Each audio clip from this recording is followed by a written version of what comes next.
Hello, my name is Ricky, and today we're setting our phasers to literature. So, why would you want to read books that are like Star Trek, but not Star Trek itself? Because there's about 800 Star Trek books. Well, a lot of media tie-in fiction, to be honest, is not that great. And the other thing is you may want to read something from different authors. A few of these books I have here are from fairly famous authors. So if you're looking to get into the broader sci-fi world, these are some good books to get into if kind of your main basis of science fiction is Star Trek. So the first book I'm going to talk about is Time Future by Maxine MacArthur. She only wrote a couple of books. She's an Australian author. I'm really ashamed. This is a really good book. It's about a space station commander who is under blockade by aliens, and at the same time, a mysterious spaceship from Earth's past shows up. And what are they going to do with the people from the ship and also the blockade? And someone from her past shows up. So it really kind of scratches the Deep Space Nine space station itch. You have all the crew of the space station, and they've got to make the best decisions for everyone on it. And also, there's kind of this galactic scale thing simmering in the background. So you get a little bit of the bigger scale like we got with the Dominion War. I think this also is a excellent pick for Babylon 5 fans because, like Deep Space Nine, this was probably heavily inspired by Babylon 5. So the next book I'm going to talk about is Star Soldiers by Andre Norton. Now, specifically, this is an omnibus, if you will, by Baen Publishing. And this contains Star Guard and Star Rangers. Star Rangers really scratches a Star Trek The Original Series itch, which I will admit is my favorite.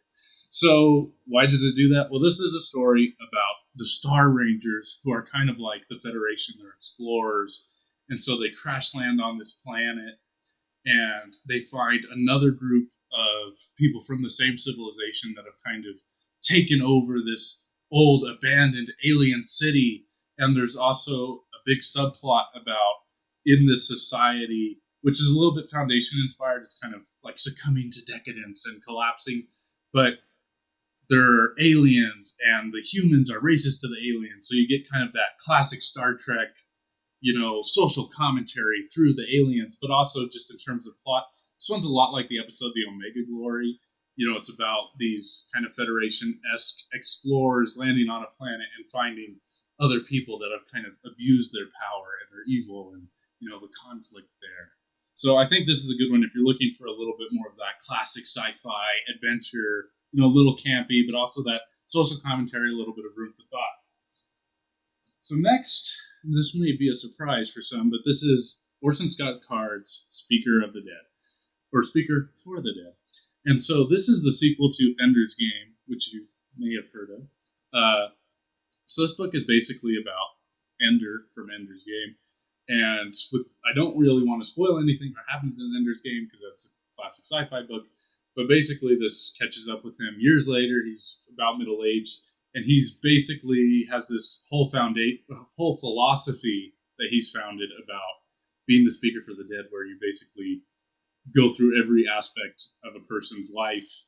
And if you do that, then no one is truly evil. So I think this kind of matches the next generation, some of the kind of same values, the humanist values, all life is valuable. But really the plot is about a planet.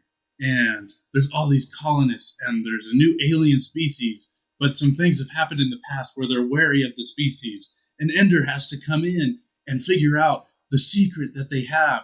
Can they be trusted?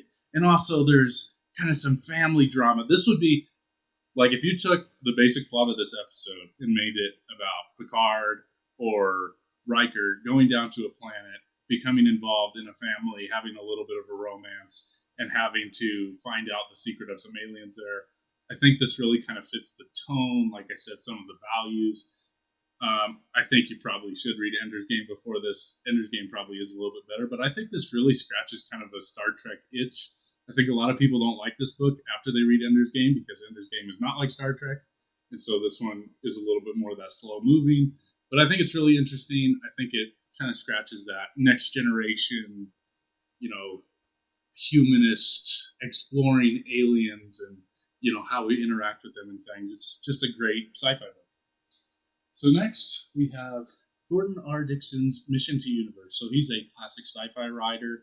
I believe his most famous thing is called the Chide Cycle or something like that. It's Dorsai or Dorsey. But anyways, this is a book that takes place in the not so distant future where we're on the brink of World War III and there's a new spaceship that basically has, their version of warp travel or whatever, where they can go, to other planets. And so he steals it and decides to go exploring the universe.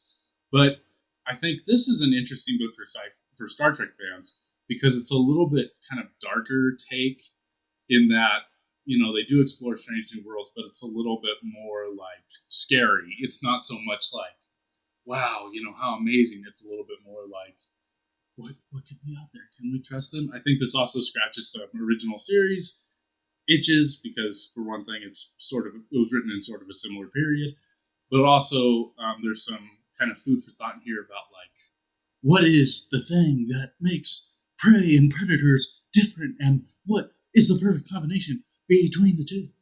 So I think this is a good one. I think this sort of scratches a little bit of a Voyager itch because they're kind of rebels, so they're out on their own. So there is sort of an element of like, oh no, if we lose people, if we lose things, they're gone forever. So this isn't the greatest book, but I think this is definitely one Star Trek fans would like. I mean, the basic premise is people exploring space. That's Star Trek. So this is a good one. It's not perfect, but I think if you see it at a local used bookstore, it's a good one to pick up. This is Federation by H. Beam Piper. So this is a list of short stories, and yeah, Federation, wonder why it's like Star Trek. So in these short stories, though, they are Star Trek-esque in that, like, there's a few that are about communicating with aliens and making deals with them and things like that.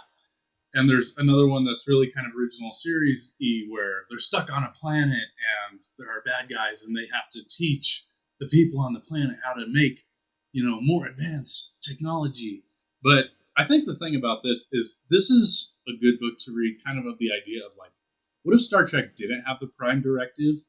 Like in one story in this, it's all about them trying to communicate with aliens. And there's a part where they basically just totally lie to them.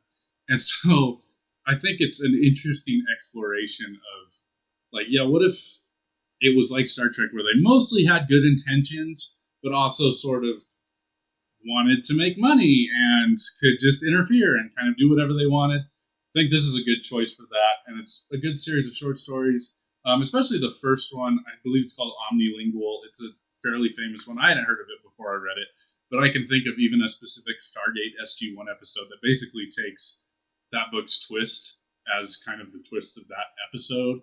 So I think this is a great book for classic sci-fi fans. Short stories. It's pretty quick moving, and I think it's sort of an interesting counterpoint to the Federation we see in the original series. And then finally, we have C.J. Cherryh, just in general. So, are her stories, is her plot, are her characters really that much like Star Trek? I would say no. She's definitely sort of an acquired taste, but the thing about her that I think Star Trek fans will love is especially in her Foreigner series and in her Chanur Saga, epic saga. She really dives deep into alien psychology and kind of the idea of, okay, aliens at their core would not have the same values as us, would be wired differently. So what would that really be like? That's kind of what she explores at the core of these series. I would say this one, sort of in setting, is a little bit more Star Trek-like. It's basically like Star Trek or any other space opera, but the humans aren't involved yet. They do come up, but like the main place you'll be is kind of all these alien empires. This one, her Foreigner saga, is really deep into the aliens. This one gets deeper as it goes on, but kind of starts out more adventure-y. But this one, the focus is about a guy, he's a diplomat, he's like the link between the humans and aliens. So, and he's the only one that can speak their language, and he's becoming more alien than human, oh my god! But I think this series is less Star Trek-like. It's sort of in setting more like a political thriller, like that he's a diplomat, and who's lying, and who can tell the truth. But I think her writing in general, is her plot's a lot like Star Trek, is the mood Star Trek, But if you come to Star Trek, especially like the original series for characters like Spock, where it's like, wow, so alien and so different, I think you'll really like her writing. She really is masterful when it comes to aliens. So just to do the quick recap, we have Andre Norton, Star Soldier, specifically Star Rangers. It's like the original series. Then we have Orson Scott Card, Speaker for the Dead. It's about a guy investigating aliens, and it's like Next Generation. Then we have Bernard Dixon's Mission to Universe, sort of like Voyager, darker take on space exploration. H.B. Piper's Federation. It's about short stories about a space federation that's not as noble as the one we all know and love. Then we have, I have no idea where Maxine MacArthur's Time Future went. Here it is. So this one, like Deep Space Nine, about a space station, about space opera stuff going on in the background. Then we have C.J. Cherry. It's about aliens and how humans would be with aliens and how aliens are different at their core. So I hope you'll at least take a look at some of these books if you are interested in Star Trek, if you love Star Trek like I do. I definitely have more books kind of to be read that are even more similar to Star Trek than these are. So I'm hoping to make future videos about this topic. But please, if you've read any of these books, I'd love to hear about it, especially if you think they are like Star Trek, if they aren't, or if you have any recommendations for books that are like Star Trek, or if you just want to drop a dope comment about Star Trek. So thank you for your time. I hope you enjoyed this video.